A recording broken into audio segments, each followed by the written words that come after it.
Hello friend, आज हम लोग डीएसपी की पाठशाला का प्रैक्टिस सेट नंबर 10 को डिस्कस करेंगे। ये इस सेट का आखिरी सेट है, तो शुरू करते हैं अपने वीडियो को। इसमें हम लोग झारखंड के 40 क्वेश्चन को शामिल किए हैं। आज का जो पहला क्वेश्चन है, टाटा ट्रस्ट और झारखंड सरकार के सहयोग से निम्न से किस स्थान पर कैंसर हॉस्पिटल बनाया जाएगा?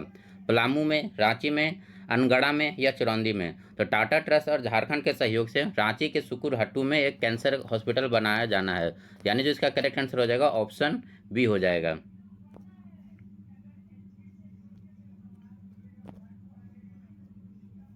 ठीक है, बढ़ते हैं अपने अगले क्वेश्चन में। बंगाल में झारखंड के 3 कांग्रेसी विधायक जो भारी मात्रा में कैश के साथ गिरफ्तार हुए थे, इनमें से कौन नहीं है? इरफान अंसारी, नमल विकसल कोंगाड़ी, सुखराम उरांव या राजेश कश्यप?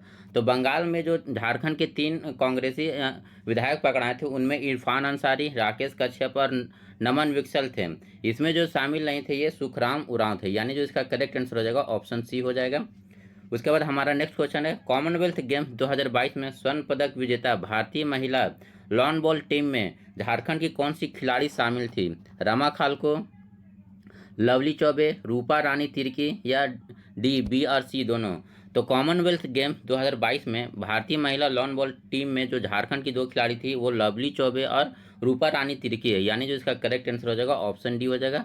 आप लोग कमेंट करके बताएं कि रामा खालको किस खेल से संबंधित है। हमारा जो नेक्स्ट क्वेश्चन है, हुंडू जलप्रपात कहाँ पर स्थित है? राजमहल की पहाड़ी, हजारीबाग का पठार, पोरहाट की पहाड़ी या रांची का पठार? तो हुंडू जलप्रपात जो है वो रांची के पठार पर स्थित है, और ये किस नदी पर है? तो स्वर्णरेखा नदी पर है, और किस जिले में है? तो रांची जिले में है। तो इसे भी आप नोट डाउन कर लीजिए। इसके अलावा कुछ और पॉइंट नोट डाउन कर लिए, जैसे ये हुंडू जलप्रपात झारखंड का सेकेंड हाईएस्ट वाटरफॉल है। ठीक है, सेकेंड हाईएस्ट वाटरफॉल है झारखंड का। और ये इसकी टोटल जो ऊंचाई है कितनी है? अगर मीटर में बात किया जाए तो मीटर में 98 मीटर, और फीट में बात किया जाए तो 322 फीट। तो इस पॉइंट को भी आप नोट डाउन कर लीजिए। बढ़ते हैं अपने अगले क्वेश्चन। वैसे आप लोग कमेंट करके बताएं कि झारखंड का सबसे ऊंचा जलप्रपात कौन सा और किस नदी पर है। हमारा जो नेक्स्ट क्वेश्चन है, झारखंड का कौन सा जिला उड़ीसा को स्पर्श करता है? चतरा, हजारीबाग, गुमला या सिमडेगा? तो उड़ीसा को स्पर्श करने वाला जो जिला है वो सिमडेगा हो जाएगा। ठीक है, यानी जो इसका करेक्ट आंसर हो जाएगा ऑप्शन डी हो जाएगा। अब झारखंड का थोड़ा सा मैप देख लेते हैं। देखिए, झारखंड के मैप से इसे ये समझ में आ जाएगा। जैसा कि इस मैप में आप देख रहे होंगे, झारखंड के उत्तर में कौन सा राज्य है? तो उत्तर में झारखंड का बिहार राज्य है। उसके बाद झारखंड के पूर्व में कौन सा राज्य है? तो वेस्ट बंगाल है। झारखंड के दक्षिण में कौन सा राज्य है? तो उड़ीसा राज्य है। और हमारा झारखंड के पश्चिम में कौन सा राज्य है? तो छत्तीसगढ़ है। और जो हमारा पश्चिम उत्तर में कौन सा राज्य है? तो यूपी राज्य है। तो झारखंड टोटल 5 राज्यों के साथ अपना बाउंड्री बनाता है। इसमें उड़ीसा से देखिए कौन कौन जिला जो है टच करता है। तो उड़ीसा से हो गया एक सिमडेगा हो गया, वेस्ट सिंहभूम यानी पश्चिमी सिंहभूम हो गया। उसके बाद सरायकेला खरसावां का थोड़ा सा बाउंड्री है।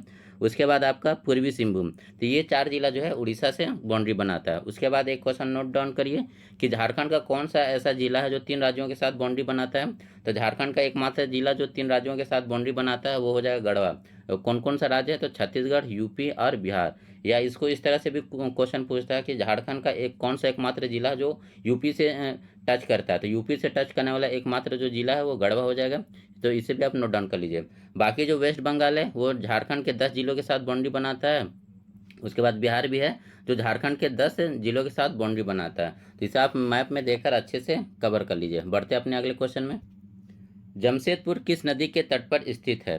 स्वर्णरेखा और कांची, स्वर्णरेखा जुमार, दामोदर बराकर या स्वर्णरेखा खरकई? तो जमशेदपुर जो है वो स्वर्णरेखा और खरकई नदी के तट पर स्थित है, यानी जो इसका करेक्ट आंसर हो जाएगा ऑप्शन डी हो जाएगा। अब स्वर्णरेखा नदी के बारे में थोड़ा सा जान लीजिए। सबसे पहले बात करते हैं स्वर्णरेखा का उद्गम स्थल कहाँ पर है। तो ये रांची के नगड़ी से निकलती है। कहाँ पर? रांची के नगड़ी से। या फिर ये ऑप्शन में नहीं रहे तो छोटा नागपुर पठार, ये भी ऑप्शन रहेगा, तो इसे भी आप मार दीजिएगा। ठीक है, तो ये रांची के नगरी से या छोटा नागपुर के पठार से निकलती है। उसके बाद इसका जो टोटल लंबाई कितनी है? तो ये टोटल लंबाई है 470 किलोमीटर की इसकी टोटल लंबाई है। और ये किस किस जिले से होकर बहती है? तो ये रांची और सिंहभूम के क्षेत्र में से होकर बहती है। ठीक है, रांची, सिंहभूम के क्षेत्र और जमशेदपुर से, जमशेदपुर जमशेदपुर से होकर बहती है। उसके बाद बात किया जाए इसकी सहायक नदियाँ कौन कौन सी हैं, तो इसकी सहायक नदी में नोट डाउन कर लीजिए। तो सबसे पहले हो जाएगा कांची, उसके बाद करकरी, कांची, करकरी, उसके बाद खरकई, खरकई, उसके बाद दूसरा नोट डाउन करिए रोरो, और संजय नदी। रोरो और संजय नदी ये स्वर्णरेखा की प्रमुख सहायक नदी कौन कौन से हो गए? कांची, करकरी, खरकई, रोरो और संजय नदी ये इसकी सहायक नदी है। एक क्वेश्चन और नोट डाउन कर लीजिए कि झारखंड का एकमात्र नदी जो स्वतंत्र रूप से बंगाल की खाड़ी में गिरती है, स्वतंत्र रूप से बंगाल की खाड़ी में गिरने वाली झारखंड की एकमात्र नदी कौन सी है? तो स्वर्णरेखा नदी है। ये भी क्वेश्चन कई बार पूछता है एग्जाम में, तो इसे आप अच्छे से नोट डाउन कर लीजिए। बढ़ते हैं अपने अगले क्वेश्चन में। शीतकाल में झारखंड के किस भाग में तापमान सबसे कम होता है? नेतरहाट, संथाल परगना, राजमहल की पहाड़ियाँ या इनमें से कोई नहीं?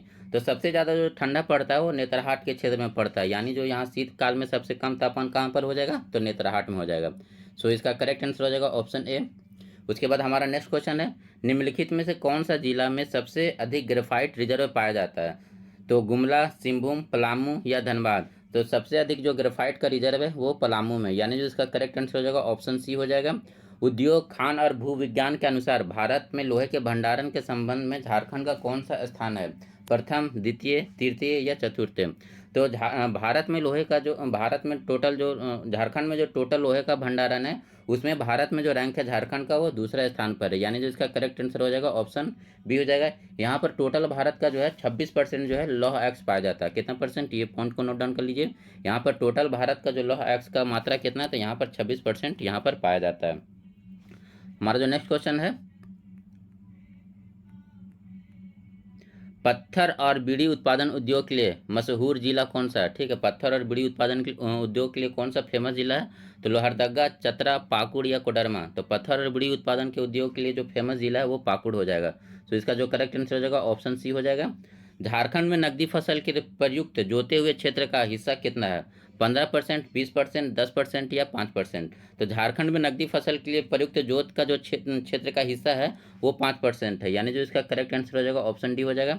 झारखंड में टोटल जो कृषि योग्य भूमि कितना है वो 38 लाख हेक्टेयर है। ठीक है, झारखंड में टोटल कृषि योग्य भूमि कितना है? 38 लाख हेक्टेयर भूमि टोटल जो कृषि योग्य भूमि है, जिस पर कितना परसेंट पर खेती होता है? यहाँ पर जो है 23% पर ही खेती हो पाता है। तो इस पॉइंट को भी आप नोट डाउन कर लीजिए। चलिए नेक्स्ट क्वेश्चन को देखते हैं। अंग्रेजों से लोहा लेते हुए शहीद होने वाले छोटा नागपुर क्षेत्र के प्रथम क्रांतिकारी कौन थे? बिरसा मुंडा, जतरा भगत, रघुनाथ महतो या बुद्धू भगत? तो अंग्रेजों से लोहा लेते हुए शहीद होने वाले छोटा नागपुर क्षेत्र के प्रथम क्रांतिकारी थे, ये थे बुद्धू भगत, यानी जो इसका करेक्ट आंसर हो जाएगा ऑप्शन डी हो जाएगा। अब बुद्धू भगत के बारे में कुछ जान लेते हैं। जैसे बुद्धू भगत कौन से जो आंदोलन हो रहा था उसका नेतृत्व करता थे? तो ये कोल विद्रोह के नेतृत्व करता थे। ठीक है, कोल विद्रोह के नेतृत्वकर्ता के रूप में कौन थे? तो बुद्धू भगत। और कोल विद्रोह कब होता है? ये 1831 से लेकर 1832 के बीच में होता है। 1831 से स्टार्ट होकर 1832 तक चलता है। उसके बाद इसमें क्वेश्चन ये पूछ सकता है कि कोल विद्रोह के प्रसार हेतु जो प्रतीक चिन्ह के रूप में किसका यूज किया गया था? तो कोल विद्रोह के प्रसार हेतु जो प्रतीक के रूप में जो यूज किया गया था वो तीर का यूज किया गया था। उसके बाद ये कोल विद्रोह को जो है झारखंड का पहला सुसंगठित एवं व्यापक जनजाति विद्रोह कहा जाता है। इस पॉइंट को भी आप नोट डाउन कर लीजिए। ठीक है, कोल विद्रोह को झारखंड का पहला सुसंगठित और व्यापक जनजाति विद्रोह कहा जाता है। इसके बाद पूछेगा कि जो बुद्धू भगत है इसकी हत्या किसके द्वारा की जाती है?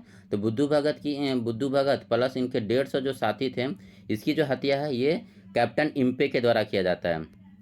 कैप्टन इम्पे, तो इस पॉइंट को भी आप नोट डाउन कर लीजिए। अगर पूछेगा बुद्धू भगत और उनके 150 साथियों का जो हत्या है वो किसके द्वारा किया जाता है? तो कैप्टन इम्पे के द्वारा। बढ़ते अपने अगले क्वेश्चन। मुंडा आंदोलन का तत्कालीन कारण क्या था? गैर आदिवासियों का शोषण, 1894 का वन सुरक्षा कानून, भूमि राजस्व की उच्च दर या इनमें से कोई नहीं? तो मुंडा आंदोलन का तत्कालीन कारण में कई कारण थे, जिसमें एक कारण था 1894 का वन सुरक्षा कानून। सो इसका जो करेक्ट आंसर हो जाएगा ऑप्शन बी हो जाएगा। ये मुंडा आंदोलन कब से कब स्टार्ट होता है? तो मुंडा आंदोलन जो है ये 1895 से शुरू होता है और 1900 तक में चलता है। ठीक है, 1895 से लेकर 1900 ईस्वी तक चलता है। इसके जो नेतृत्वकर्ता कौन थे? तो इसके जो नेतृत्वकर्ता थे ये बिरसा मुंडा थे। इसके नेतृत्वकर्ता कौन थे? बिरसा मुंडा। इसके जो कारण में था, तो कारण में तो एक ये हो गया 1894 का छोटा नागपुर वन सुरक्षा कानून। उसके बाद खूटखट्टी व्यवस्था की समाप्ति से उत्पन्न बेरोजगारी, ये भी इसका एक कारण था। तो इस पॉइंट को भी आप नोट डाउन कर लीजिएगा। बढ़ते अपने अगले क्वेश्चन में। पद्मश्री सम्मान से सम्मानित होने वाले प्रथम आदिवासी नेता कौन थे? काफ़ी अच्छा क्वेश्चन है ये, इसको BBI करके रख लीजिए। पद्मश्री सम्मान से सम्मानित होने वाले प्रथम आदिवासी नेता कौन थे? तो जयपाल सिंह मुंडा, जुएल लकड़ा, ठेबले उरांव या कार्तिक उरांव? तो पद्मश्री सम्मान से सम्मानित होने वाले जो प्रथम आदिवासी नेता थे वो जुएल लाकड़ा थे, यानी जो इसका करेक्ट आंसर हो जाएगा ऑप्शन बी हो जाएगा। अब इन्हें पद्मश्री किस वर्ष मिला था? तो इन्हें जो पद्मश्री मिला था 1963 में, ठीक है, 1963 में इन्हें पद्मश्री मिला। जुएल लाकड़ा का संबंध किस जनजाति से था? तो ये उरांव जनजाति से संबंधित थे। और इनके बारे में एक पॉइंट और नोट डाउन करिए, ये 1915 ईस्वी में छोटा नागपुर उन्नति समाज का गठन में शामिल थे, ठीक है। छोटा नागपुर उन्नति समाज जिसका गठन 1915 में होता है वे इसमें सम्मिलित थे। तो बढ़ते आप अगले क्वेश्चन की तरफ। वासुकीनाथ धाम किस जिले में स्थित है? देवघर, दुमका, गोड्डा या गिरिडीह? तो वासुकीनाथ धाम जो है ये दुमका जिले में स्थित है, यानी जो इसका करेक्ट आंसर हो जाएगा ऑप्शन बी हो जाएगा। निम्न में से किस स्थान को हनुमान जी का जन्म स्थली माना जाता है? इटखोरी ग्राम, अंजन धाम ग्राम, टांगीनाथ धाम ग्राम या हापा मुनि ग्राम? तो यहाँ पर जो इसका करेक्ट आंसर हो जाएगा ये अंजन धाम ग्राम हो जाएगा। तो इसका जो करेक्ट आंसर हो जाएगा ऑप्शन बी हो जाएगा। और ये कहाँ पर है? तो ये गुमला में है। बढ़ते हैं अपने अगले क्वेश्चन में। निम्नलिखित में कौन सा कथन असत्य है? झारखंड में 1857 के विद्रोह का प्रारंभ रोहिणी गांव देवघर से हुआ था, ये कथन सही है। उसके बाद जो हमारा अगला कथन है, अजय नदी के तट पर बासा रोहिणी के 32वें इन्फेंट्री रेजिमेंट का मुख्यालय था, ये भी कथन सही है। उसके बाद जो हमारा अगला कथन है, रोहिणी में विद्रोही सैनिकों द्वारा नॉर्मन लेस्ली की हत्या कर दी गई थी, ये भी कथन सही है। हमारा जो अगला कथन है, हजारीबाग में 1857 के विद्रोह के नेता महेंद्र शाही थे, ये महेंद्र शाही नहीं थे बल्कि सुरेंद्र थे। यहाँ पर जो महेंद्र की जगह क्या हो जाएगा? सुरेंद्र शाही, ठीक है। तो यहाँ पर जो इसका करेक्ट आंसर हो जाएगा ऑप्शन डी हो जाएगा। हजारीबाग में 1857 के विद्रोह के नेता कौन थे? तो ये सुरेंद्र शाही थे। बढ़ते अपने अगले क्वेश्चन में। भारत छोड़ो आंदोलन के दौरान संथाल परगना क्षेत्र में अंग्रेजों के लिए सबसे बड़ा सिरदर्द कौन थे? के गोपालन, प्रफुल्ल चंद्र पटनायक, मोतीलाल केजरीवाल या विनोद चंद्र झा? तो भारत छोड़ो आंदोलन के दौरान संथाल परगना में जो सबसे सक्रिय नेता थे वो प्रफुल्ल चंद्र पटनायक थे, यानी जो इसका करेक्ट आंसर हो जाएगा ऑप्शन बी हो जाएगा। निम्नलिखित में कौन सा कथन असत्य है? झारखंड में नमक सत्याग्रह का श्री गणेश 13 अप्रैल 1930 को हुआ, ये कथन बिल्कुल सही है। हजारीबाग के खचांची तालाब के निकट केवी सहाय ने नमक कानून बनाया, ये भी कथन सही है। पलामू में नमक सत्याग्रह के नेतृत्वकर्ता सोनार सिंह खारवार एवं चंद्रिका वर्मा थी, ये भी कथन सही है। जमशेदपुर में नमक सत्याग्रह के नेतृत्व पानी गोपाल मुखर्जी ने किया, नहीं, ये यहाँ पर जो है ये कथन गलत हो जाएगा, ऑप्शन डी यहाँ पर जो गलत हो जाएगा। यहाँ पर जो ये पानी के जगह हो जाएगा नानी, ठीक है, नानी गोपाल मुखर्जी, ये थोड़ा थोड़ा बस ऑप्शन चेंज कर दिया है। तो जमशेदपुर में नमक सत्याग्रह का जो नेतृत्व किए थे वो कौन किए थे? ननी गोपाल मुखर्जी ने किया था, ठीक है। बढ़ते अपने अगले क्वेश्चन में। 1924 में कहाँ के लोगों ने विष्णु माहुरी के नेतृत्व में हट कर ना देने के लिए आंदोलन चलाया? मानभूम के क्षेत्र में, सिंहभूम के क्षेत्र में, वीरभूम के क्षेत्र में या ढालभूम के क्षेत्र में? तो 1924 में विष्णु माहुरी के नेतृत्व में हट कर देने के लिए जो आंदोलन चलाया गया था वो सिंहभूम के क्षेत्र में चलाया गया था, यानी जिसका करेक्ट आंसर हो जाएगा ऑप्शन बी हो जाएगा, ठीक है। हमारा जो नेक्स्ट क्वेश्चन है, रामगढ़ में संपन्न कांग्रेस के 53वें अधिवेशन के संबंध में कौन सा कथन असत्य है? ठीक है, इसमें कौन सा कथन असत्य देखना है। तो इसमें जो पहला कथन है, रेडिकल डेमोक्रेटिक पार्टी एवं फॉरवर्ड ब्लॉक का जन्म हुआ। उसके बाद हमारा जो अगला क्वेश्चन है, मुख्य प्रवेश द्वार का नामकरण बिरसा मुंडा के नाम पर किया गया, ये भी कथन सही है। सभा स्थल का नाम अजहर नगर रखा गया था, नहीं, ये जो सभा स्थल का नाम है अजहर नगर नहीं बल्कि ये था मजहर, यहाँ पर अजहर की जगह कर दीजिए मजहर नगर, ठीक है, बस इतना ही इसमें सुधार करना है। तो सभा स्थल का नाम जो था ये मजहर नगर था। उसके बाद 53वां अधिवेशन 20 मार्च 1940 में होता है, ये भी कथन सही है। सो यहाँ पर जो करेक्ट आंसर बनेगा ऑप्शन सी हो जाएगा, सभा स्थल का नाम था मजहर नगर। उसके बाद हमारा जो अगला क्वेश्चन है, निम्नलिखित में कौन सा सुमिलित नहीं है? जितिया कहानी ये धनीराम बख्शी के द्वारा लिखा गया, ये सही है। जितिया कहानी किसके द्वारा लिखा गया है? तो धनीराम बख्शी के द्वारा। उसके बाद श्री गणेश चौथ कहानी, श्री गणेश चौथ कहानी ये WC राय, नहीं, ये गलत है। श्री गणेश चौथ कहानी भी ये भी धनीराम बख्शी के द्वारा ही लिखा गया। सो यहाँ पर जो गलत हो जाएगा ऑप्शन बी हो जाएगा। श्री गणेश चौथ कहानी किसके द्वारा लिखा गया? तो धनीराम बख्शी के द्वारा ही लिखा गया। छोटा नागपुर ताल मंजरी विनोद कवि, ये सही है। जगरमी नारायण जगराम, ये सही है। सो यहाँ पर जो करेक्ट आंसर हो जाएगा ऑप्शन बी हो जाएगा, ठीक है। यहाँ पर जो श्री गणेश चौथ कहानी ये धनीराम बख्शी के द्वारा ही लिखा गया है। हमारा जो अगला क्वेश्चन है, that that thing called love, unusual romance and rain, the edge of desire पुस्तक के लेखक कौन है? तो किक्की सिंह, जसतीता केरकट्टा, कृतिका पांडे या तोहिन एस सिन्हा। तो इसके जो लेखक हैं ये तोहिन एस सिन्हा हो जाएगा, यानी जो इसका करेक्ट आंसर हो जाएगा ऑप्शन डी हो जाएगा। इनके लिए एक बुक और जो है ये काफ़ी अच्छा बुक है, इसे आप नोट डाउन कर लीजिए। इस बुक का नाम जो है लेजेंड ऑफ बिरसा मुंडा, ठीक है।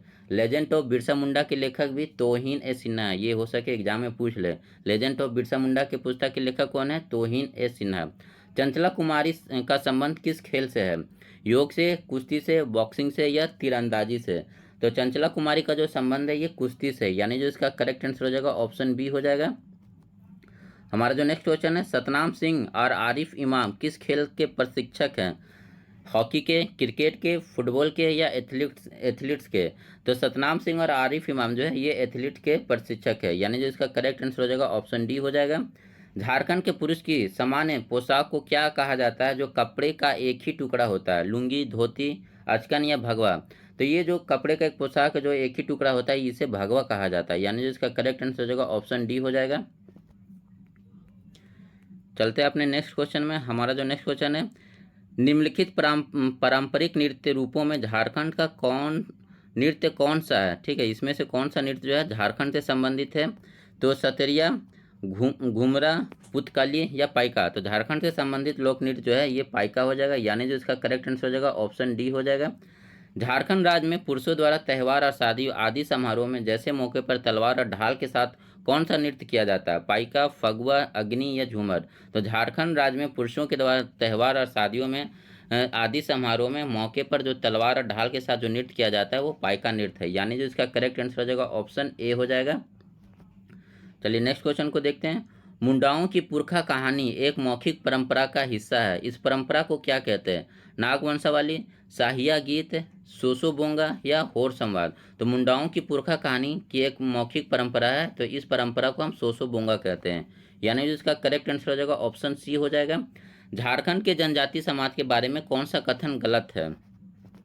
इस यहाँ पर कौन सा कथन गलत है? तो समाज पितृसत्तात्मक संरचना होती है, ये कथन सही है। प्रायः एकल परिवार की प्रधानता होती है, ये भी कथन सही है। बाल विवाह की स्वीकृति है, नहीं, यहाँ पर जो है बाल विवाह का प्रथा का प्रचलन नहीं है, सो यहाँ पर जो करेक्ट आंसर हो जाएगा ऑप्शन सी हो जाएगा। लैंगिक विभेद अर्जित है, ठीक, वर्जित है, तो ठीक है, यहाँ पर जो लैंगिक विभेद है उतना नहीं है, तो ये भी कथन सही है। तो यहाँ पर जो करेक्ट आंसर हो जाएगा ऑप्शन सी हो जाएगा, क्योंकि यहाँ पर जो है जनजातियों में जो है बाल विवाह जो है वो प्रचलित नहीं है। ठीक है, बढ़ते अपने अगले क्वेश्चन में।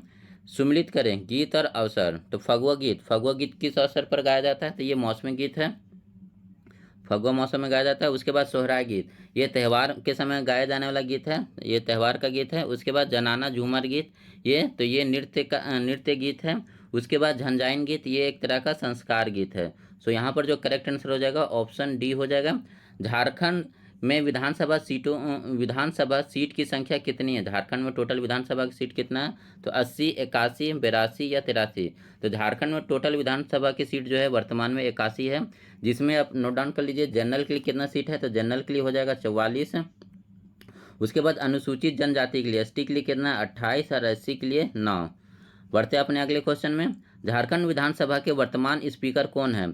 दिनेश उरांव, महुआ मांझी, इरफान अंसारी या रविंद्रनाथ महतो? तो झारखंड विधानसभा के जो वर्तमान स्पीकर हैं ये रविंद्रनाथ महतो, यानी जिसका करेक्ट आंसर हो जाएगा ऑप्शन डी हो जाएगा। आप लोग कमेंट करके बताएं कि झारखंड विधानसभा के प्रथम स्पीकर कौन थे।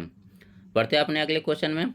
निम्न से कौन सा कथन सत्य है? झारखंड गठन के बाद पलामू में सोन नदी पर राज्य का सबसे बड़ा पुल दीनदयाल उपाध्याय सेतु का शिलान्यास किया गया, ये कथन सही है, बिल्कुल ये कथन सही है। मुख्यमंत्री से सीधे संवाद के लिए टोल फ्री नंबर 181 शुरू किया गया, ये भी कथन सही है। राज्य में हेल्थ इंफॉर्मेशन हेल्पलाइन नंबर 104 की शुरुआत की गई, ये भी कथन सही है। सो यहाँ पर जो है करेक्ट आंसर हो जाएगा ऑप्शन डी, उपयुक्त में से सभी कथन सही हैं। ठीक है, हमारा जो नेक्स्ट क्वेश्चन है, झारखंड सरकार ने बालिकाओं को ड्रॉप आउट रोकने के लिए कौन सा योजना की प्रारंभ की है? तो कल्याण मंत्री लक्ष्मी योजना, मुख्यमंत्री विद्या लक्ष्मी योजना, लाडली बेटी योजना या इनमें से कोई नहीं? तो झारखंड सरकार ने बालिकाओं को जो स्कूल में ड्रॉप आउट रोकने के लिए जो है योजना चलाया था उसका नाम है मुख्यमंत्री विद्या लक्ष्मी योजना, यानी जो इसका करेक्ट आंसर हो जाएगा ऑप्शन बी हो जाएगा। और ये किस वर्ष से स्टार्ट किया गया था? 15 नवंबर 2015 को। ठीक है, इसे भी नोट डाउन कर लीजिए। बढ़ते हैं अपने अगले क्वेश्चन में।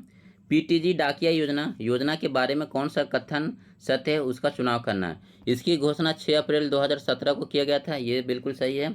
इस योजना के तहत आदिम जनजाति को 40 किलो चावल राज्य खाद्य विभाग घर पहुंचाएगा, नहीं ये कथन गलत है। इस योजना को लाभार्थी में 70,000 हैं जिनकी साक्षरता दर निम्न है और आर्थिक आय मासिक 1,000 से कम है, ये कथन सही है। सो यहाँ पर जो करेक्ट कथन हो जाएगा 1 और 3। सो इसका जो करेक्ट आंसर हो गया ऑप्शन सी हो जाएगा। ठीक है, बढ़ते अपने अगले क्वेश्चन में। मुख्यमंत्री तीर्थ दर्शन योजना के लिए किन दो कंपनियों के बीच करार हुआ है। एनटीपीसी और टीआरसीटीसी, आईआरसीटीसी और जेटीडीसीएल, टीआरसीटीसी और एनटीपीसी, या इनमें से कोई नहीं। तो मुख्यमंत्री तीर्थ दर्शन योजना के लिए जो दो कंपनी के बीच करार हुआ है वो आईआरसीटी और जेटीडीसीएल के बीच हुआ है, यानी जो इसका करेक्ट आंसर हो जाएगा ऑप्शन बी हो जाएगा। चलिए अपने नेक्स्ट क्वेश्चन को देखते हैं। उरांव गांव का प्रधान या मुखिया कौन होता है। पाहन, मांझी, महतो या बैगा। तो उरांव गांव के जो प्रधान को कहा जाता है ये क्या कहा जाता है, तो ये कहा जाता है पाहन नहीं महतो, सॉरी। इसका जो करेक्ट आंसर हो जाएगा ऑप्शन सी हो जाएगा। जो उरांव गांव के प्रधान को या मुखिया को क्या कहा जाता है, तो महतो कहा जाता है। उसके बाद हमारा जो अगला क्वेश्चन है, हो जनजाति के संबंध में निम्नलिखित में कौन सा कथन असत्य है। भाषा की दृष्टि से हो क्लोरियन समूह में आते हैं, ये कथन सही है। इनकी भाषा हो मुंडारी आस्टिक परिवार की है, ये भी सही है। इस जनजाति की अपनी एक लिपि वारड चित्ती बनाई है, ये भी कथन सही है। इनका मुख्य निवास स्थान पलामू है, नहीं ये जो इनका मुख्य स्थान निवास का है वो कोल्हान का क्षेत्र है, यानी जो यहाँ पर जो करेक्ट आंसर हो जाएगा ऑप्शन डी हो जाएगा। इनका जो मुख्य स्थान कहाँ पर है, तो कोल्हान के क्षेत्र में है। ठीक है, तो यहाँ पर जो करेक्ट आंसर हो गया ऑप्शन डी हो जाएगा। बढ़ते हैं अपने अगले क्वेश्चन में। चेरो जनजाति के विवाह के संबंध में कौन सा कथन सत्य है। इनमें विवाह की दो विधियां प्रचलित है, ढोला और चढ़ा। ठीक है, तो ये कथन सही है। वधु मूल को इनमें दस्तूरी या झांपी कहा जाता है, ये भी कथन सही है। चेरो विवाह बिल्कुल हिंदू विवाह की तरह होता है, ये भी कथन सही है। उपयुक्त में से सारे यहाँ पर जो सारे कथन है ये सही हो जाएगा। ठीक है, चेरो जनजाति में जो विवाह के संबंध में तो इन्हें दो विधियां प्रचलित कहा जाता है, ढोला और चढ़ा। यहाँ पर जो विवाह की दो विधियां हैं ढोला और चढ़ा। वधु मूल में इन्हें दस्तूरी या झांपी कहा जाता है, और चेरो विवाह जो बिल्कुल हिंदू विवाह की तरह ही होता है। बर्ड फ्लू के लिए पहली स्वदेशी वैक्सीन किस संस्था के द्वारा तैयार की गई थी। सीरम इंस्टीट्यूट पुणे, राष्ट्रीय उच्च सुरक्षा अनुसंधान प्रयोगशाला भोपाल, अखिल भारतीय आयुर्विज्ञान संस्थान नई दिल्ली, या राष्ट्रीय विज्ञान संस्थान पुणे। तो बर्ड फ्लू की जो पहली स्वदेशी वैक्सीन है वो राष्ट्रीय उच्च सुरक्षा अनुसंधान प्रयोगशाला भोपाल इसके द्वारा तैयार किया गया था, यानी जो इसका करेक्ट आंसर हो जाएगा ऑप्शन बी हो जाएगा। चलिए नेक्स्ट क्वेश्चन को देखते हैं। हमारा जो नेक्स्ट क्वेश्चन है,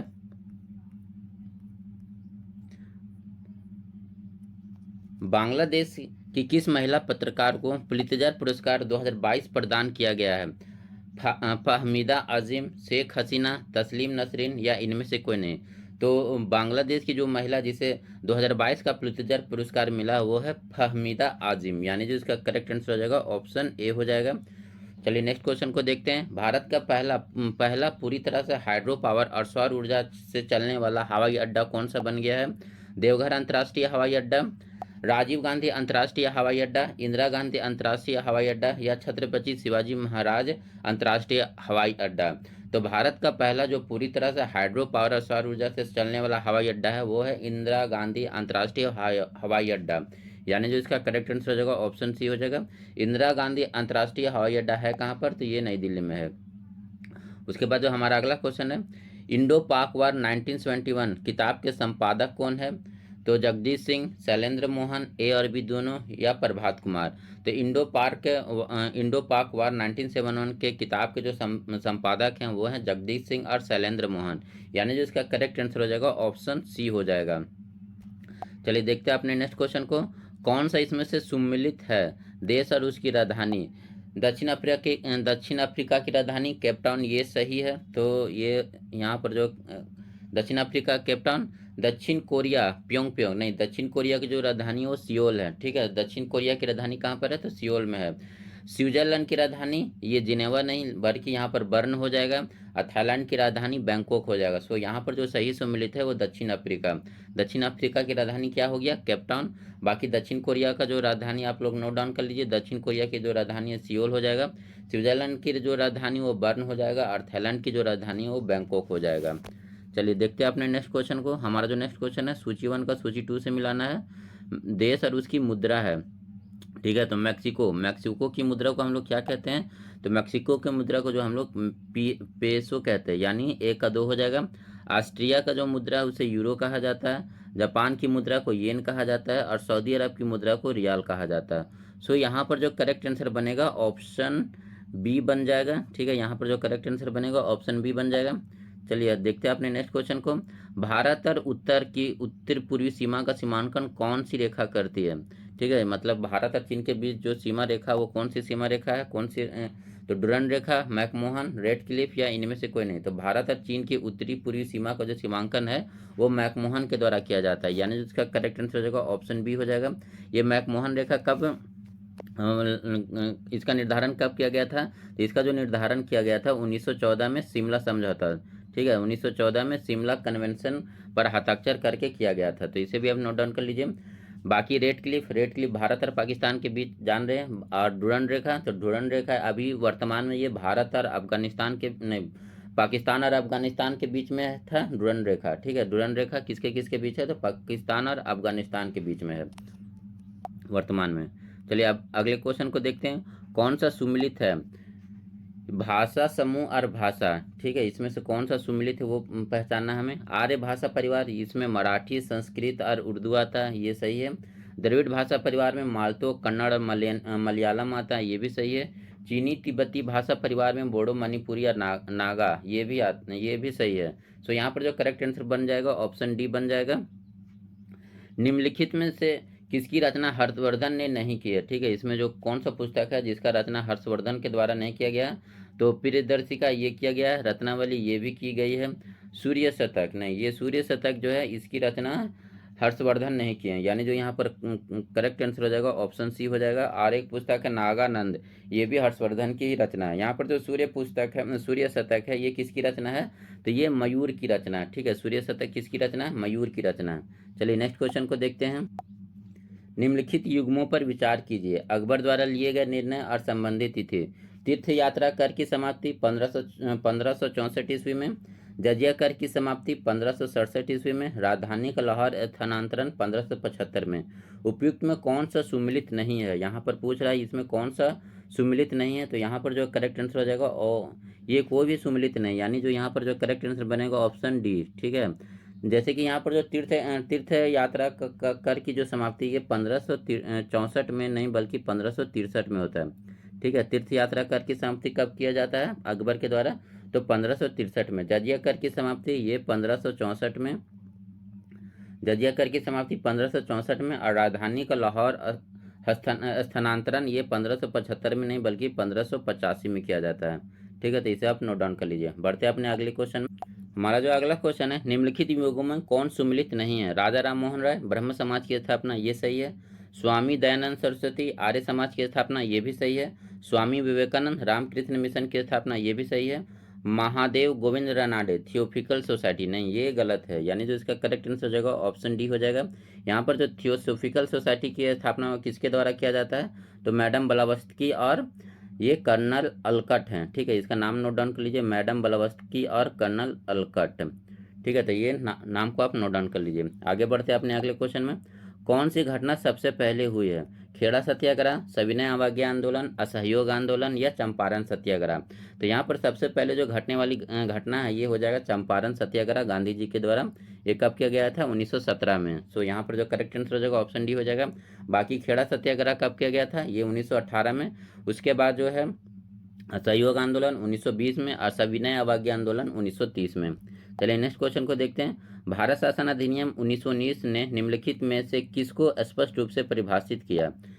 न्यायपालिका एवं विधायिका के बीच शक्ति का पृथक्करण, केंद्रीय एवं प्रांतीय सरकारी की अधिकारिता, भारत में secretary of state and viceroy की शक्ति या उपयुक्त में से कोई नहीं। तो भारत शासन अधिनियम के द्वारा जो स्पष्ट रूप से परिभाषित किया गया था वो केंद्रीय और प्रांतीय सरकारी की अधिकारिता, यानी जिसका करेक्ट आंसर हो जाएगा ऑप्शन बी हो जाएगा। चलिए नेक्स्ट क्वेश्चन को देखते हैं। नेक्स्ट क्वेश्चन क्या हमारा, भारत निम्नलिखित संविधान संशोधन अधिनियम में किस एक के अंतर्गत भारत के संविधान की 8वीं अनुसूची में 4 भाषाओं को जोड़ी गई थी, जिससे उनकी संख्या बढ़कर 22 हो गई थी। ठीक है, तो किस संविधान संशोधन के द्वारा, तो संविधान संशोधन 90, संविधान संशोधन 51, संविधान संशोधन 92 या संविधान संशोधन 93।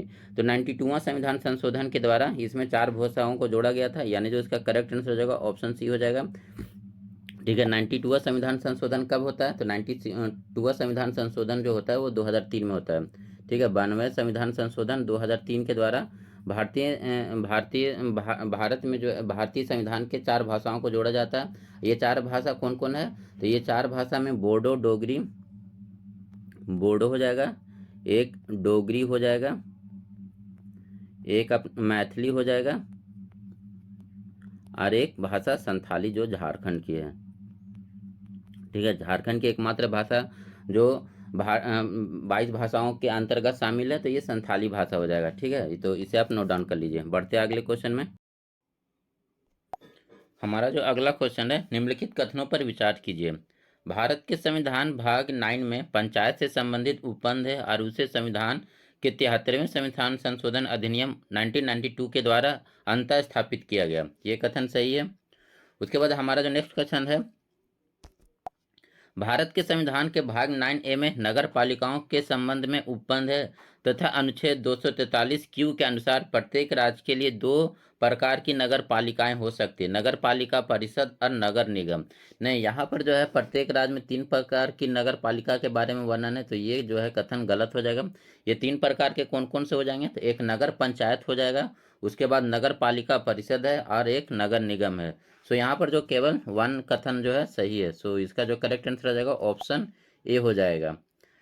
देखते हैं अपने नेक्स्ट क्वेश्चन को। निम्नलिखित में कौन त्रिमूल लोकतंत्र से संबंधित है, क्षेत्रीय राजनीति, लोकपाल, अंतरराज्य परिषद या पंचायती राज पद्धति। तो त्रिमूल लोकतंत्र से जो संबंधित है वो पंचायती राज पद्धति, यानी जो इसका करेक्ट आंसर हो जाएगा ऑप्शन डी। पंचायती राज पद्धति को कब जोड़ा जाता है, तो 73वां संविधान संशोधन 1992 में। चलिए नेक्स्ट क्वेश्चन को देखते हैं। हमारा जो नेक्स्ट क्वेश्चन है, निम्नलिखित में कौन संविधान के 73वें संविधान संशोधन में सम्मिलित है, जिला पंचायत, क्षेत्रीय पंचायत, ग्राम पंचायत और नगर पंचायत। तो 73वें संविधान संशोधन तो पंचायत से संबंधित है। इसमें 3 स्तर को बताया गया है। इसमें कौन कौन है, जिला हो जाएगा, क्षेत्र हो जाएगा और ग्राम पंचायत होगा। सो इसका जो करेक्ट आंसर हो जाएगा 1, 2 और 3 हो जाएगा। नगर पंचायत वो नगर पालिका में आता है। सो यहाँ पर जो करेक्ट आंसर हो जाएगा ऑप्शन बी हो जाएगा। चलिए नेक्स्ट क्वेश्चन को देखते हैं। हमारा जो नेक्स्ट क्वेश्चन है, निम्नलिखित कथनों पर विचार कीजिए।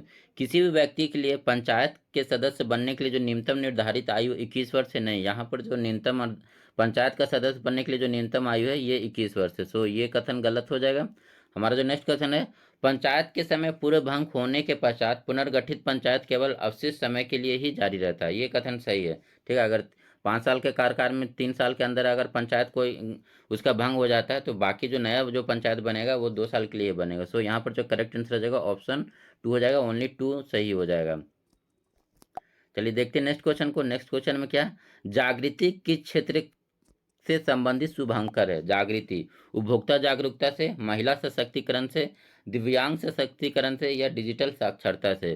तो जागृति जो है ये उपभोक्ता जागरूकता से संबंधित है, यानी जो यहाँ पर जो करेक्ट आंसर हो जाएगा ऑप्शन ए हो जाएगा।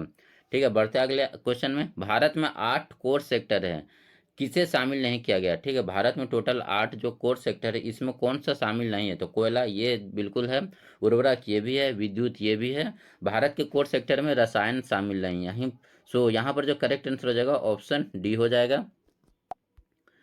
देखते हैं अपने नेक्स्ट क्वेश्चन को। निम्नलिखित युग्मों में कौन सम्मिलित नहीं है। ठीक है, इस्पात संयंत्र और सहयोगी देश। ठीक है, कौन किसके सहयोग से बनाया गया है, तो राउरकेला।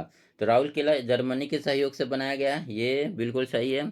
भिलाई ये पूरे यूएसएसआर यानी रूस से बनाया गया, ये भी सही है। दुर्गापुर ये यूनाइटेड किंगडम यानी ब्रिटेन की सहायता से बनाया गया है, ये भी सही है।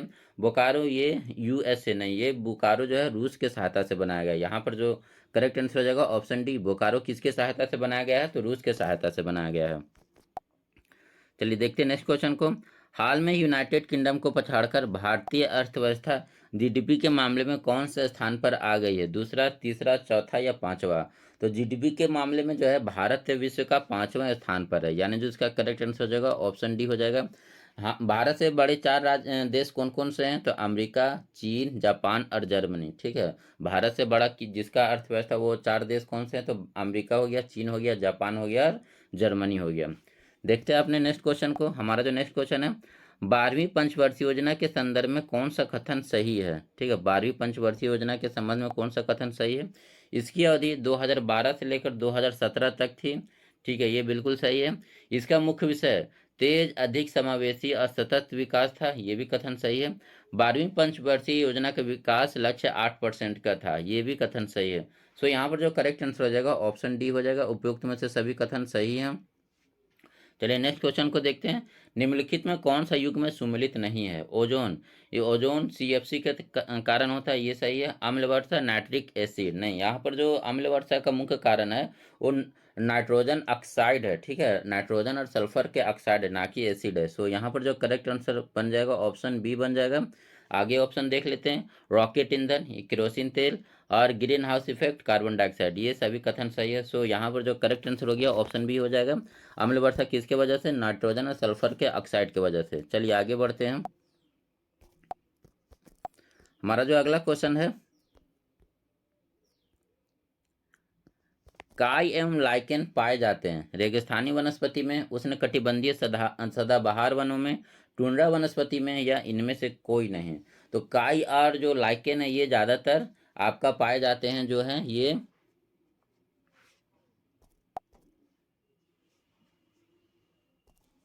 टुंड्रा वनस्पति में पाया जाता है, यानी जो यहाँ पर जो करेक्ट आंसर हो जाएगा ऑप्शन सी हो जाएगा। अब ये दोनों किस समूह के पादप हैं? तो ये ब्रायोफाइटा के पादप है। ठीक है, ब्रायोफाइटा जो समूह है उसके ये पादप हैं, इसे भी आप नोट डाउन कर लीजिए। काई और लाइकेन कौन से पादप समूह में आते हैं? तो ब्रायोफाइटा में आते हैं। उसके बाद लाइकेन से रिलेटेड एक क्वेश्चन और बन सकता है, जैसे लाइकेन किसका किसका जो सहजीवी है, ये क्वेश्चन काफ़ी इंपॉर्टेंट है और काफ़ी बार एग्जाम में पूछा गया है। तो लाइकेन कवक और शैवाल का सहजीवी है। ठीक है, लाइकेन किसका किसका सहजीवी है? तो कवक और शैवाल का, इसे भी आप नोट डाउन कर लीजिए। उसके अलावा एक क्वेश्चन और बन सकता है, जैसे जो लाइकेन है ये किस प्रदूषण का एक अच्छा सूचक माना जाता है? तो लाइकेन को वायु प्रदूषण का एक अच्छा सूचक माना जाता है। ठीक है, तो इसे भी आप नोट डाउन कर लीजिए। ये 2 पॉइंट को आप बिल्कुल नोट डाउन करके रखें। बढ़ते अगले क्वेश्चन में। निम्नलिखित में कौन अक्साई चीन का भाग है? ठीक है, यहाँ पर जो है अक्साई चीन का कौन सा भाग है? तो काराकोरम श्रेणी, शिवालिक श्रेणी, कश्मीर घाटी या लद्दाख का पठार? तो अक्साई चीन जो है ये लद्दाख का पठार के हो जाएगा। अक्साई चीन का जो भाग है ये लद्दाख का पठार हो जाएगा, यानी जो यहाँ पर जो करेक्ट आंसर हो जाएगा ऑप्शन डी हो जाएगा। निम्नलिखित में कौन सुमिलित नहीं है? हुंडरू जलप्रपात स्वर्णरेखा नदी पर है, ये सही है। चचाई प्रपात बिहार नदी पर है, ये भी सही है। धुआंधार जलप्रपात नर्मदा नदी में है, ये भी सही है। बूढ़ा घाघ प्रपात कांची नदी नहीं, ये बूढ़ा घाघ जो है बूढ़ा नदी पर ही है। सो यहाँ पर जो करेक्ट आंसर हो जाएगा ऑप्शन डी हो जाएगा। ठीक है, बूढ़ा घाघ जलप्रपात कौन सी नदी पर है? तो ये हो जाएगा आपका बूढ़ा नदी पर ही है। ये कहाँ पर है? तो लातेहार में। आप लोग कमेंट करके बताएं कि ये किस जिले में आता है, झारखंड का किस जिला में बूढ़ा घाघ जलप्रपात है। तमिलनाडु में मानसून के समय सामान्य महीने कौन सा है? ठीक है, तमिलनाडु में मानसून का सामान्य महीना कौन सा है? तो मार्च से अप्रैल, जून जुलाई, सितंबर अक्टूबर या नवंबर दिसंबर? तो तमिलनाडु का जो मानसून का जो सामान्य महीना है ये नवंबर दिसंबर में हो जाएगा। तमिलनाडु में जो है सबसे ज़्यादा जो वर्षा होता है वो लौटते मानसून के वजह से होता है। ठीक है, तमिलनाडु में अगर पूछेगा सबसे ज़्यादा वर्षा किस मानसून की वजह से होता है, तो लौटता हुआ मानसून। और लौटता हुआ मानसून का जो समय है ये ठंडा के समय आता है, नवंबर दिसंबर में। तो नवंबर दिसंबर में ही जो तमिलनाडु में ज़्यादातर वर्षा होती है, तो इसे आप नोट डाउन कर लीजिएगा।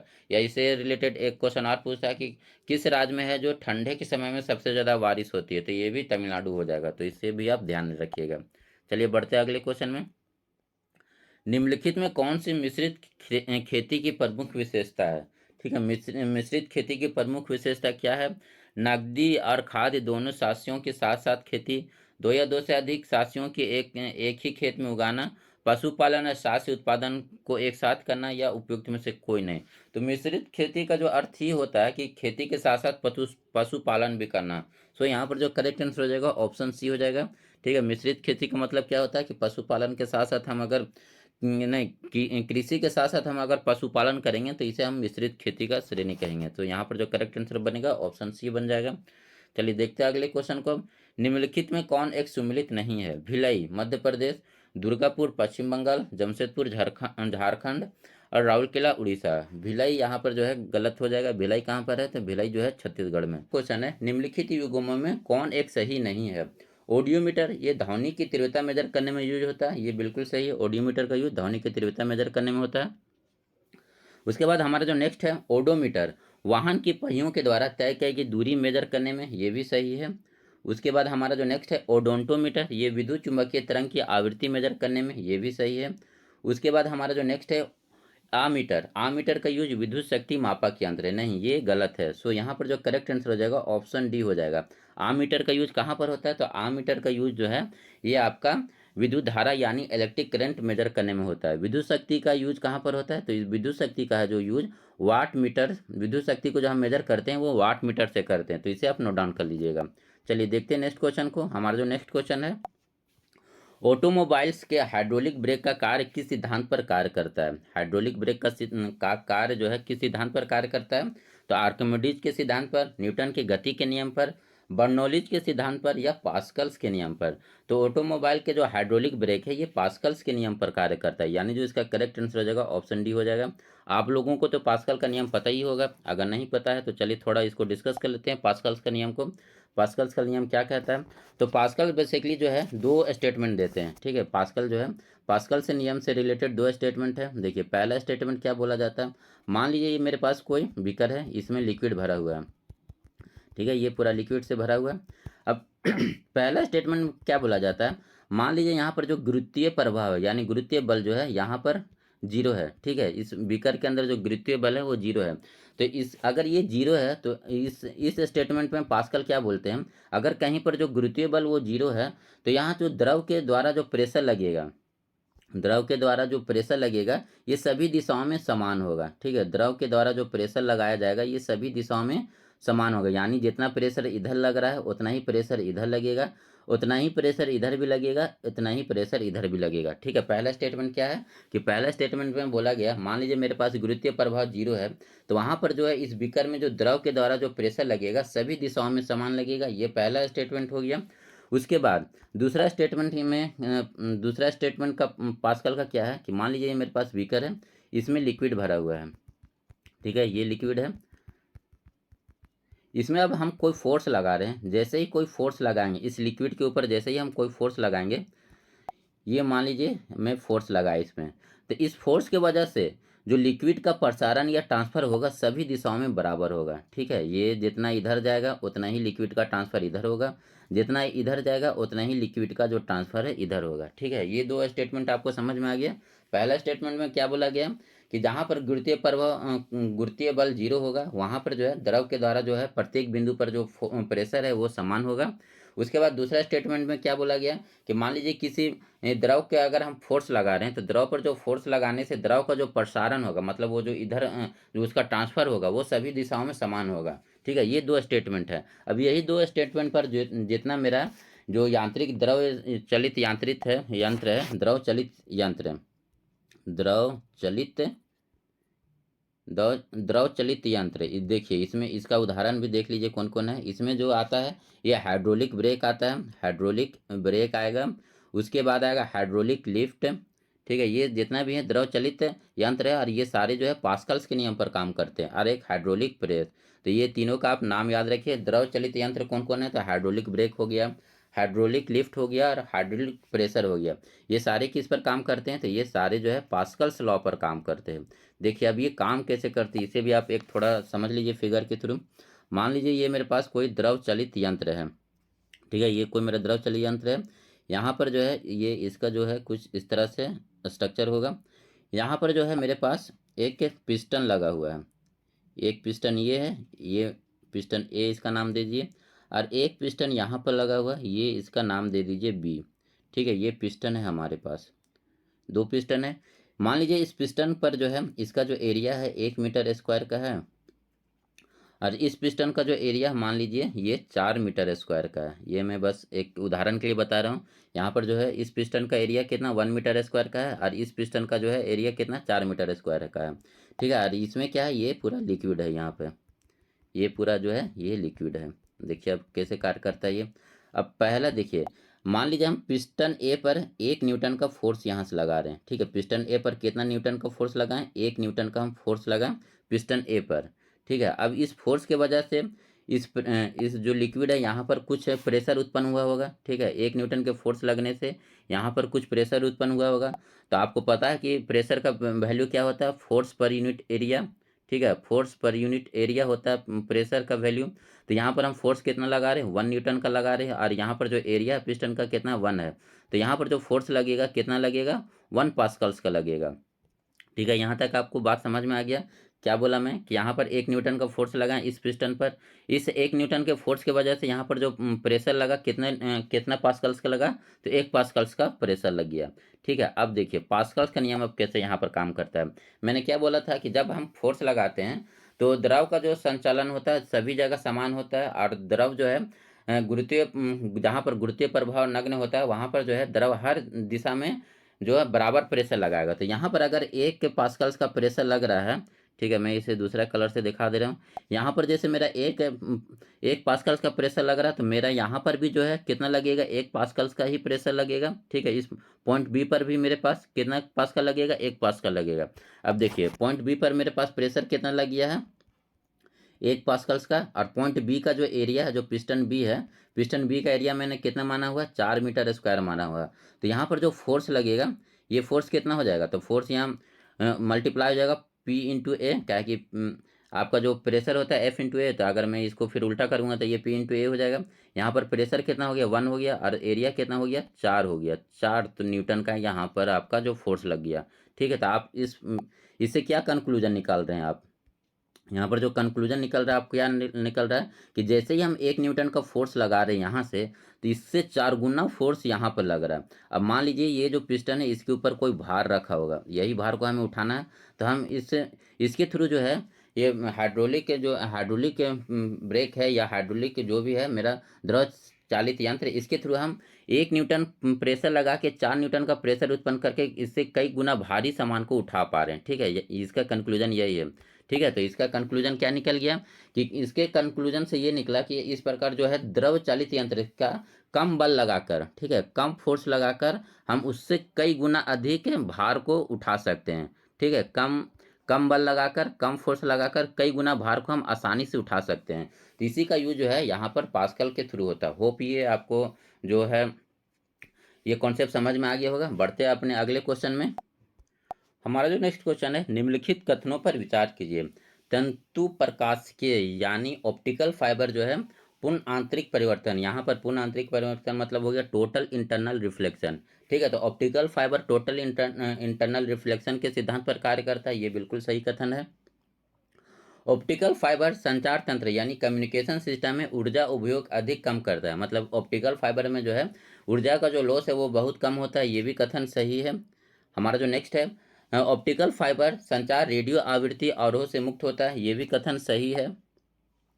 उसके बाद जो हमारा नेक्स्ट कथन है, भारत में ऑप्टिकल फाइबर के निर्माण के रिलायंस उद्योग समूह का संबंध है। नहीं, भारत में जो है ऑप्टिकल फाइबर किसके द्वारा बनाया गया था, तो यहाँ पर जो भारत में जो ऑप्टिकल फाइबर है ये था आपका, इसका नाम था स्टार लाइट कंपनी। ठीक है, नाम क्या है, स्टार लाइट कंपनी, इस नाम को आप नोट डाउन कर लीजिए। भारत में जो है स्टार लाइट कंपनी के द्वारा सबसे पहले जो है ऑप्टिकल फाइबर का निर्माण होता है। तो यहाँ पर जो कथन 1, 2 एंड 3 सही हो जाएगा, 1, 2 एंड 3। सो यहाँ पर जो करेक्ट आंसर बनेगा यहाँ पर 1 एंड 2, 3, यानी जो ऑप्शन है यहाँ पर करेक्ट आंसर हो जाएगा। ठीक है, ऑप्टिकल फाइबर किसके द्वारा बनाया गया था, तो ये सन 2000 में स्टार लाइट कंपनी है उसके द्वारा। अगर बोला जाए ऑप्टिकल फाइबर के जनक किसे कहा जाता है, तो ऑप्टिकल फाइबर के जनक के रूप में नरिंदर सिंह, नरेंद्र नरेंद्र सिंह को जाना जाता है। ठीक है, ऑप्टिकल फाइबर का फादर किसे कहा जाता है?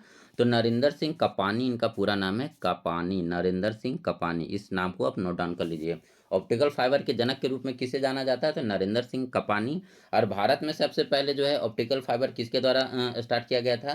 तो ये कंपनी थी स्टारलाइट, वर्ष 2000 में ये स्टार्ट किया जाता है। ठीक है, बढ़ते हैं अगले क्वेश्चन में। यदि किसी ऐनक के लेंस की पावर प्लस दो डायप्टर हो तो इसकी फोकस दूरी होगी 200, 100, 50 सेंटीमीटर या 2 सेंटीमीटर। ये तो काफ़ी आसान क्वेश्चन है, सभी को पता होगा। इसके लिए बस एक फॉर्मूला याद रखना, P=2 होता है 1/f। ठीक है, यहाँ पर जो कितना दिया हुआ है, ये जो हमको फोकल लेंथ निकालना है, तो ये F=1/p। और पी का वैल्यू दिया है +2 डायप्टर, तो ये हो जाएगा 0.5 मीटर। लेकिन यहाँ पर जो ऑप्शन में है सेंटीमीटर में पूछ रहा है, तो इसे हम 100 से गुना कर देंगे और यहाँ से ये कट के आ जाएगा 50 सेंटीमीटर। सो इसका जो करेक्ट आंसर हो जाएगा 50 सेंटीमीटर का जो फोकल लेंथ हो जाएगा। सो यहाँ पर जो करेक्ट आंसर होगा 50 सेंटीमीटर हो जाएगा इसका सही आंसर, तो सी आंसर हो जाएगा। आप लोग कमेंट करके बताएं कि प्लस डायप्टर है ये किस लेंस को बताता है, अवतल लेंस या उत्तल लेंस को? इसका आंसर आप लोग कमेंट करके जरूर बताएं। चलिए देखते हैं नेक्स्ट क्वेश्चन को। वायुमंडल हमारे ऊपर बहुत अधिक दाब डालता है, परंतु हम इसे इसका अनुभव नहीं करते हैं, क्योंकि? ठीक है, वायुमंडल हमारे ऊपर दाब डाल रहा है लेकिन हम इसका अनुभव नहीं करते, क्योंकि हमारा रक्त वायुमंडल के दाब से कुछ अधिक दाब डालता है। हम इसके अभ्यस्त हैं, हमारी हड्डियां काफ़ी मजबूत है और इससे इस दाब को सहन कर सकती है। हमारे शरीर का सतही क्षेत्रफल बहुत छोटा है। ठीक है, तो इसका जो सिंपल सा कारण है, जो वायुमंडल का दाब है उससे कहीं अधिक दाब जो है हमारा जो अंदर का रक्त है वो डालता है। ठीक है, तो यहाँ पर जो करेक्ट आंसर हो जाएगा ऑप्शन ए हो जाएगा। ठीक है, हमारा रक्त वायुमंडल के दाब से कुछ अधिक दाब डालता है, इसलिए हम जो है वातावरण के वायुमंडलीय दाब को महसूस नहीं कर पाते हैं, वो उसको बैलेंस कर देता है। बढ़ते अगले अगले क्वेश्चन में। हमारा जो अगला क्वेश्चन है, नाभिकीय रिएक्टर और परमाणु बम में क्या अंतर है? ठीक है, नाभिकीय रिएक्टर और परमाणु बम में क्या अंतर है? तो नाभिकीय रिएक्टर में कोई श्रृंखला अभिक्रिया नहीं होती है, जबकि परमाणु बम में होती है। नाभिकीय रिएक्टर में श्रृंखला अभिक्रिया नियंत्रित होती है, नाभिकीय रिएक्टर में श्रृंखला अभिक्रिया अनियंत्रित होती है। परमाणु बम में कोई श्रृंखला अभिक्रिया नहीं होती है, जबकि नाभिकीय रिएक्टर में होती है। तो नाभिकीय रिएक्टर और परमाणु बम में अंतर यही है कि यहाँ पर जो नाभिकीय रिएक्टर है वहाँ पर जो श्रृंखला है वो नियंत्रित होती है, मतलब कंट्रोल होती है। यहाँ पर जो इसका करेक्ट आंसर हो जाएगा ऑप्शन बी हो जाएगा। ठीक है, नाभिकीय रिएक्टर में जो श्रृंखला होती है वो क्या होती है? कंट्रोल होती है। अब ये कंट्रोल किसके द्वारा किया जाता है? तो कंट्रोल यहाँ पर जो है मंदक या मॉडरेटर के थ्रू किया जाता है यहाँ पर। तो ये मॉडरेटर के रूप में कभी ये क्वेश्चन पूछ दिया जाता है कि नाभिकीय रिएक्टर में मॉडरेटर या मंदक के रूप में किसका यूज करते हैं? तो नाभिकीय रिएक्टर में जो मॉडरेटर या मंदक के रूप में हम ग्रेफाइट, इसे आप नोट डाउन कर लीजिए, काफ़ी अच्छा क्वेश्चन है, काफ़ी बार एग्जाम में पूछा जा चुका है। ग्रेफाइट और भारी जल यानी D2O, इसका यूज किया जाता है मंदक या मॉडरेटर के रूप में। चलिए देखते हैं नेक्स्ट क्वेश्चन को। हमारा जो नेक्स्ट क्वेश्चन है, सूची 1 का सूची 2 से मिलाना है। ऊर्जा को रूपांतरण और युक्ति या प्रक्रम। तो हीट को इलेक्ट्रिक में यानी उष्मा से विद्युत यहाँ पर कौन कर सकता है? तो यहाँ पर जो है उष्मा का यूज करके विद्युत एनर्जी उत्पन्न करता है सौर सेल। विद्युत से ध्वनि यानी इलेक्ट्रिक को साउंड में बदलता है, ये कौन करेगा? तो यहाँ पर जो है लाउड स्पीकर हो जाएगा। ठीक है, लाउड स्पीकर जो है इलेक्ट्रिक एनर्जी को साउंड एनर्जी में चेंज करता है। द्रव्यमान से उष्मा यहाँ पर कौन करेगा? तो यहाँ पर जो है ये नाभिकीय रिएक्टर में ऐसा काम होता है। ठीक है, उसके बाद रासायनिक उष्मा एवं से प्रकाश। तो रासायनिक उष्मा एवं प्रकाश, यहाँ पर ये ईंधन दहन के थ्रू होगा। सो यहाँ पर जो करेक्ट आंसर हो जाएगा ऑप्शन सी हो जाएगा। ठीक है, यहाँ पर जो करेक्ट आंसर कौन सा बनेगा? ऑप्शन सी हो जाएगा इसका करेक्ट आंसर। देखते हैं अपने अगले क्वेश्चन को। रेत और नेपथलीन के मिश्रण को हम किसके द्वारा अलग कर सकते हैं? ठीक है, रेत और नेपथलीन का मेरे पास मिश्रण है, तो हम उसे किसके थ्रू अलग कर सकते हैं? तो ऊर्ध्वापातन, आश्वासन, आंशिक आश्वासन या क्रोमेटोग्राफी। तो रेत और नेपथलीन को जो हम यूज करेंगे अलग करने के लिए, ये हो जाएगा ऊर्ध्वापातन, यानी जिसका करेक्ट आंसर हो जाएगा ऑप्शन ए हो जाएगा। आप सभी को पता होगा तो ऊर्ध्वापातन क्या है? ऊर्ध्वापातन में होता है कि कोई ठोस को हम जैसे ही गर्म करेंगे तो वो सीधे गैस में चेंज हो जाएगा। ठीक है, जनरली होता है कि यार ठोस को गर्म करने पर वो लिक्विड में बदलता है, लेकिन ऊर्ध्वापातन या सब्लिमेशन में क्या होता है कि ठोस को गर्म करने पर वो सीधा गैस में हो जाएगा, जिसमें जो कपूर हो गया, नेपथलीन का गोली हो गया, ये सब क्या है ऊर्ध्वपातन के गुण को दर्शाते हैं। तो जैसे ही आप नेपथलीन को गर्म करेंगे तो ये गैस के रूप में ऊपर चल जाएगा और जो रेत है वो नीचे रह जाएगा। तो इस तरह हम इस दोनों को अलग कर सकते हैं। चलिए नेक्स्ट क्वेश्चन को देखते हैं। एल्युमिनियम किससे प्राप्त होता है? ग्रेफाइट से, अर्जेंटाइन से, बॉक्साइट से या पिच ब्लेड से? तो एल्युमिनियम को जो है सही है बॉक्साइट है, यानी जो इसका करेक्ट आंसर हो जाएगा ऑप्शन सी हो जाएगा। चलिए आप लोग कमेंट करके बताएं कि झारखंड का कौन सा जिला है जो बॉक्साइट के लिए फेमस है। आप लोग इसका आंसर जरूर कमेंट करके बताएं। चलिए बढ़ते हैं नेक्स्ट क्वेश्चन में। निम्न में से किसमें कार्बन की अधिकतम मात्रा पाई जाती है? ठीक है, यहाँ पर जो है कार्बन की अधिकतम मात्रा किसमें पाई जाती है? पीटवा लोहा में, स्टील में, ढलवा लोहा में या मिश्र मिश्र धातु स्टील में? तो कार्बन की जो अधिकतम मात्रा है वो ढलवा लोहा में होगी। यहाँ पर जो करेक्ट आंसर हो जाएगा ऑप्शन सी हो जाएगा। इसे आप जरूर याद रखें, ये क्या है कि अक्सर जो है एग्जाम में पूछ दिया जाता है। यहाँ पर कार्बन का मात्रा सबसे अधिक कहाँ पर होगा? तो ढलवा लोहा में। चलिए नेक्स्ट क्वेश्चन का सूची 1 से सूची 2 में मिलान करना है। नीला थोथा, नीला थोथा हम किसको कहते हैं? तो ये कॉपर सल्फेट को कहा जाता है। नीला थोथा, कॉपर सल्फेट। एसम एप्सम सॉल्ट, एप्सम सॉल्ट यहाँ पर कौन है? तो एप्सम सॉल्ट जो है ये मैग्नीशियम सल्फेट हो जाएगा। बेकिंग सोडा, बेकिंग सोडा के रूप में हम किसका यूज करते हैं? बाइकार्बोनेट का, सोडियम बाइकार्बोनेट। और कास्टिक सोडा के रूप में हम सोडियम हाइड्रोक्साइड का यूज करते हैं। सो यहाँ पर करेक्ट आंसर होगा, यहाँ पर जो करेक्ट आंसर हो गया ऑप्शन डी हो जाएगा करेक्ट आंसर। फिर से सूची 1 का सूची 2 से मिलान करना है। सीएनजी, सीएनजी में क्या है? सीएनजी का मुख्य घटक, तो यहाँ पर सीएनजी का मुख्य घटक जो हो जाएगा मीथेन और इथेन हो जाएगा। सीएनजी का मुख्य घटक यहाँ पर कौन सा हो जाएगा? तो मीथेन और इथेन। उसके बाद एलपीजी, एलपीजी का मुख्य घटक कौन सा है? तो ब्यूटेन और propane. Coal gas, coal gas किसका किसका है?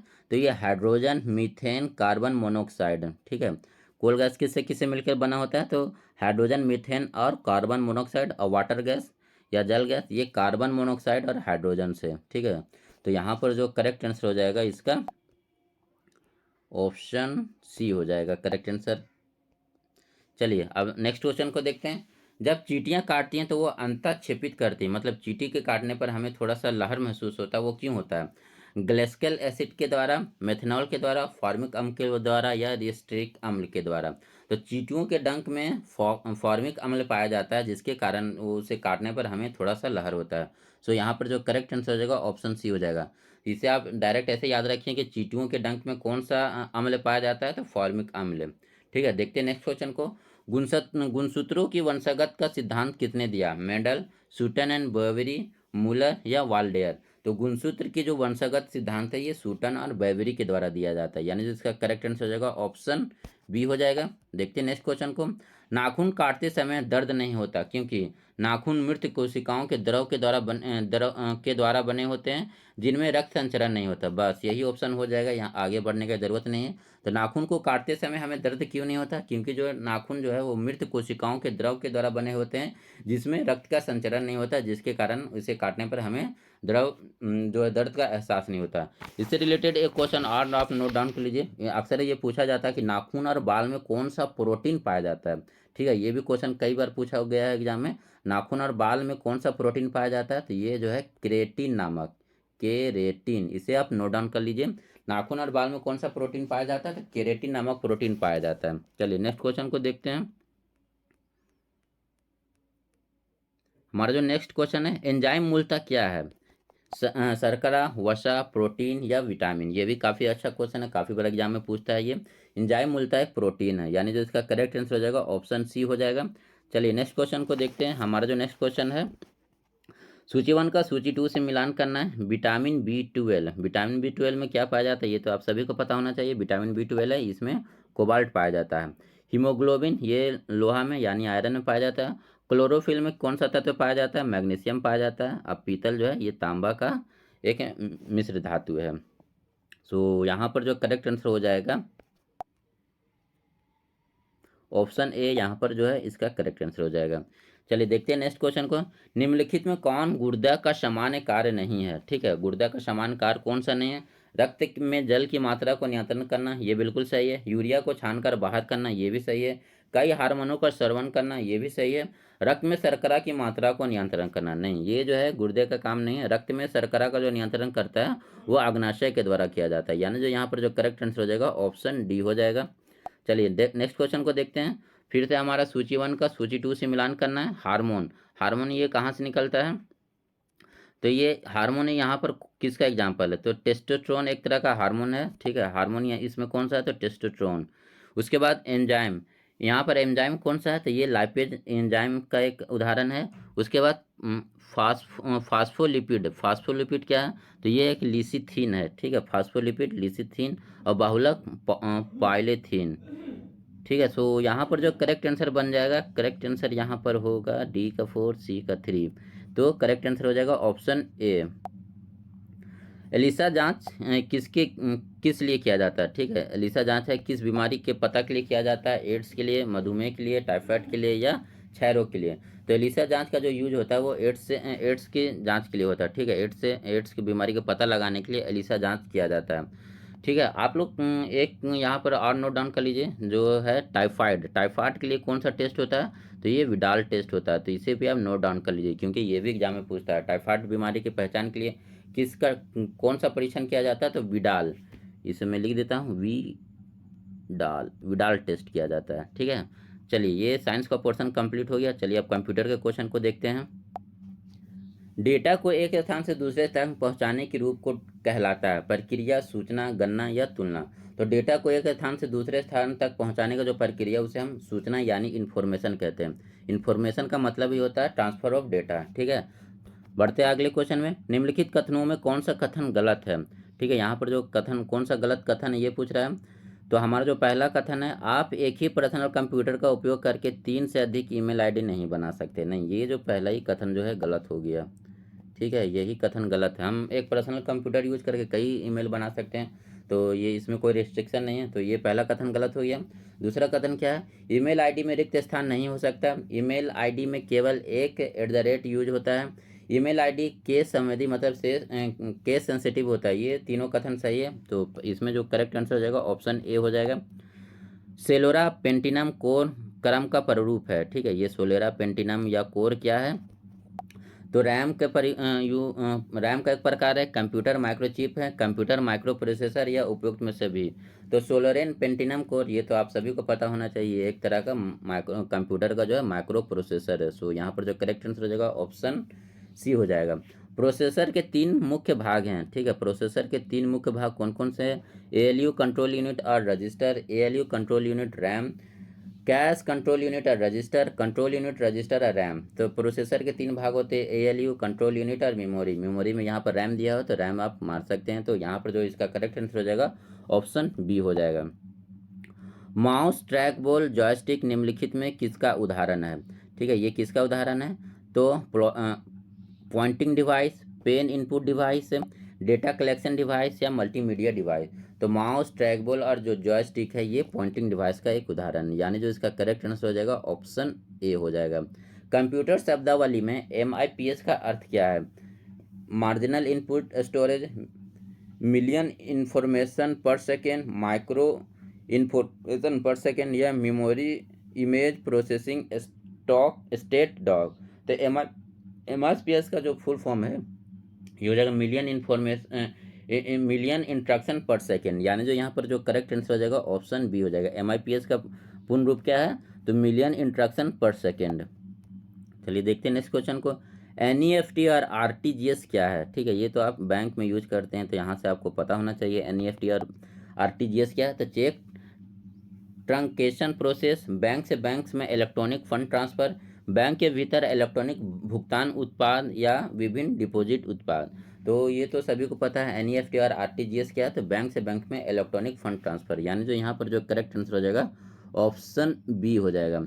अब आप लोग कमेंट करके बताएं कि NEFT और RTGS का फुल फॉर्म क्या है, क्योंकि ये भी एग्जाम में पूछ लिया जाता है। वैसे मैं NEFT का फुल फॉर्म बता देता हूँ, नेशनल इलेक्ट्रॉनिक्स फंड ट्रांसफ़र, ठीक है। क्या है NEFT, national electronics fund transfer. आप लोग RTGS का जो फुल फॉर्म है वो कमेंट करके ज़रूर बताएं। चलिए देखते हैं नेक्स्ट क्वेश्चन को। हमारा जो नेक्स्ट क्वेश्चन है, निम्नलिखित में कौन सा GUI घटक उपयोगकर्ताओं को एक सेट से एक या अधिक विकल्प चुनने की अनुमति देता है, text box, radio button, check box या ड्रॉप डाउन। तो यहाँ पर जो इसका करेक्ट आंसर हो जाएगा ये हो जाएगा आपका चेक बॉक्स। चेक बॉक्स जो है जो यूजर को एक से अधिक जो है GUI टैग जो है चुनने का विकल्प देता है। सो यहाँ पर जो करेक्ट आंसर हो जाएगा ऑप्शन सी हो जाएगा। रीडो के लिए मानक विंडो की कीबोर्ड का शॉर्टकट कुंजी क्या है? ठीक है, रीडो के लिए शॉर्टकट की क्या है? तो control plus minus, control plus shift plus A, control plus shift plus Z या कंट्रोल जेड। तो रीडो के लिए जो है हम यूज करते हैं control plus shift plus Z, या एक और यूज कर लीजिए कंट्रोल प्लस वाई का भी यूज करते हैं। ठीक है, तो इसी पे हम नोट डाउन कर लीजिए CTRL प्लस वाई या फिर control plus shift plus Z, ये दोनों का यूज करके हम रीडो कर सकते हैं। हमारा जो नेक्स्ट क्वेश्चन है ERP का फुल फॉर्म क्या है? ERP का फुल फॉर्म पूछ रहा है, तो ये तो यहाँ पर डायरेक्ट हो जाएगा इंटरप्राइज रिसोर्स प्लानिंग। ठीक है, यहाँ पर जो ERP का जो फुल फॉर्म क्या है, तो इंटरप्राइज रिसोर्स प्लानिंग। सो यहाँ पर जो करेक्ट आंसर हो जाएगा ऑप्शन सी हो जाएगा। जावा किसका उदाहरण है? मशीनी लैंग्वेज का, असेंबली लैंग्वेज का, उच्च स्तरीय लैंग्वेज यानी हाई लेवल लैंग्वेज का, या फोर्थ जनरेशन भाषा? तो जावा जो है हाई लेवल लैंग्वेज का उदाहरण है। सो यहाँ पर जो इसका करेक्ट आंसर हो जाएगा ऑप्शन सी हो जाएगा। जावा किसका उदाहरण है? एक हाई लेवल लैंग्वेज का उदाहरण है। कोई कंप्यूटर एनालॉग डेटा को पहचान और समझ इसके लिए पहले इसे, ठीक है, कोई भी कंप्यूटर जो है एनालॉग डेटा को कैसे पहचानेगा? इंटरप्रिटेशन के लिए मेन फ्रेम के पास भेजना होगा, CPU के LU के द्वारा विश्लेषित किया जाना होगा, डिकोड किया जाना होगा, या डिजिटाइज किया जाना होगा। तो कोई भी कंप्यूटर है वो एनालॉग को नहीं समझ पाता है, हम इसके लिए पहले क्या करते हैं, जो एनालॉग सिग्नल भेजते हैं उसको डिजिटल सिग्नल में कन्वर्ट करते हैं। सो यहाँ पर जो हो जाएगा करेक्ट आंसर ऑप्शन डी हो जाएगा। कोई भी कंप्यूटर जो है डिजिटल सिग्नल को ही रीड कर पाता है या उसको समझ पाता है। जो भी हम एनालॉग सिग्नल दे रहे हैं तो एनालॉग सिग्नल को पहले हम डिजिटल इन्फॉर्मेशन में चेंज करेंगे, उसके बाद कंप्यूटर उसे समझ पाएगा। चलिए देखते हैं नेक्स्ट क्वेश्चन को। टेलनेट का क्या तात्पर्य है? टेलनेट का क्या तात्पर्य है? तो telephone network, television network, teletype network या टेलीफैक्स नेटवर्क। तो टेलनेट का तात्पर्य है टेलीटाइप नेटवर्क, यानी जो यहाँ पर जो करेक्ट आंसर हो जाएगा ऑप्शन सी हो जाएगा। ईमेल के संबंध में IMAP का क्या अर्थ है? इंटरनेट संदेश एक्सेस नीति। इंटरनेट के संबंध में IMAP, ये डायरेक्ट इंग्लिश में याद रखिए, हिंदी में क्या है कि पढ़ना बहुत कष्ट है। इंटरनेट मैसेज एसेस प्रोटोकॉल है। ठीक है, इंटरनेट मैसेज एसेस प्रोटोकॉल,